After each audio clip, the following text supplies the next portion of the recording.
ખબરોમાં બન્યા રહેવા માટે બેલ આઇકોન દબાવો અને એબીપી અસ્મિતાને સબસ્ક્રાઇબ કરો. નોકરી ધંધો કરનાર વ્યક્તિ પણ વકીલાતની સનદ માટે અરજી કરી શકશે. તે મતલબના હાઈકોર્ટે આપેલા ચુકાદાને સુપ્રીમ કોર્ટમાં પડકારવા માટે બાર કાઉન્સિલ ઓફ ગુજરાતે વિચારણા હાથ ધરી. હાઈકોર્ટે આપેલા ચુકાદાના કારણે વકીલોના હિત પર વિપરીત અસર પડવાની બાર કાઉન્સિલને આશંકા છે. મહત્વનું છે કે ગુજરાત બાર કાઉન્સિલના એનરોલમેન્ટ રૂલ્સ બાબતે તાજેતરમાં જ હાઈકોર્ટે ચુકાદો આપ્યો હતો.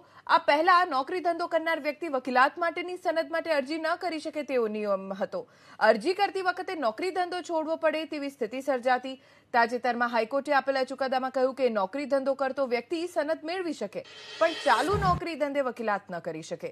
સનદ બાર કાઉન્સિલ ઓફ ગુજરાતમાં જમા કરાવવાની રહે છે. કોર્ટે જે ચુકાદો આપ્યો છે કઈ રીતે મહત્વનો છે અને બાર કાઉન્સિલ આ ચુકાદાને કઈ રીતે લેશે? આગામી સમયમાં કયા પ્રકારની કાર્યવાહી કરવામાં આવશે?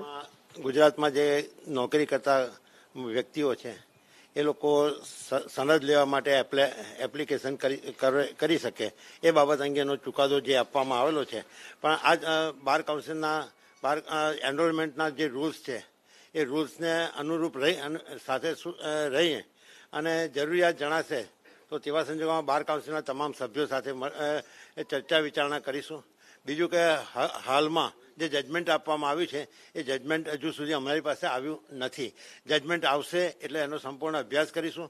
સંપૂર્ણ અભ્યાસ કર્યા બાદ ચર્ચા કરી જરૂરિયાત જણાશે એક્સ્ટ્રા ઓર્ડિનરી મિટિંગ બોલાવીને તાત્કાલિક ચર્ચા કરીશું.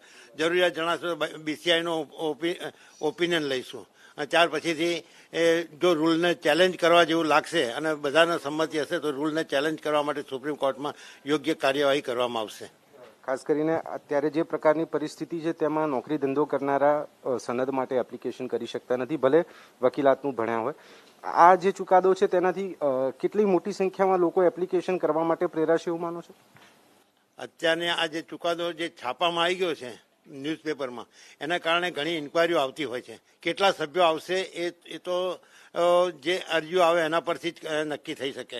પરંતુ જે રૂલ્સ છે એનરોલમેન્ટના જે રૂલ્સ છે એમાં જે નોકરી કરતા હોય કે બીજો વ્યવસાય કરતા હોય એવી વ્યક્તિઓ બાર કાઉન્સિલ માટે સનદ માટે એપ્લાય કરી શકે નહીં. એટલે આ જે રૂલ્સ છે એ બાબત અહીં કોણ કેટલા આવશે એની કશું કોઈ સચોટ કે ચોક્કસ આંકડો કહી શકાય એમ નહીં. પરંતુ એને જરૂરિયાત જણાશે તો બીસીઆઈ સાથે ચર્ચા વિચારણા કરવામાં આવશે અને ત્યાર પછીથી યોગ્ય નિર્ણય લઈશું અમે.